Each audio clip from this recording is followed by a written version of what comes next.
बिस्मिल्लाहिर्रहमानिर्रहीम अस्सलाम वालेकुम। नाज़रीन, आपको यहाँ पे एक अपडेट देता चलूँ, छोटी सी अपडेट है। कुछ लोग जो हैं ख़्याल कर रहे हैं कि शायद हमें पहले किस्त मिली थी तो अब नहीं मिल रही है। उसकी वजह क्या है?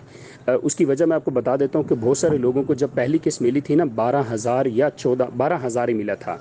वो था इंसाफ इमदाद का। तो अभी जो पैसे मिल रहे हैं ना, वो हैं एहसास कफ़ालत के। तो इसलिए आप लोग इस चीज़ पे परेशान नहीं हो कि हमें दूसरी किस्त क्यों नहीं मिल रही है। या तो उनका जो है स्कोर ज़्यादा हो गया है, या वो जो पहली पेमेंट उनको मिली थी ना, वो इंसाफ इमदाद की मिली थी। तो इसलिए आप एहसास कफ़ालत का हिस्सा ही नहीं, तो आपको दूसरी किस्त कहाँ से मिलेगी? इसलिए आप लोग परेशान नहीं हो, किसी को कमेंट्स ना करें, किसी को क्वेश्चन ना करें। आप सोशल मीडिया पे बहुत सारे चैनल्स के ऊपर भी कमेंट्स कर रहे हैं, ये ना करें। क्योंकि आप एहसास कफ़ालत का हिस्सा नहीं थे और ना हैं, ना आप इसमें रजिस्टर्ड हैं। तो इसलिए आपको सिर्फ वो पहली किस्त जो मिली थी, वो किस्त एहसास कफ़ालत की नहीं मिली थी, इंसाफ इमदाद एहसास कैश, एमरजेंसी कैश की मिली थी। Okay sir, thank you.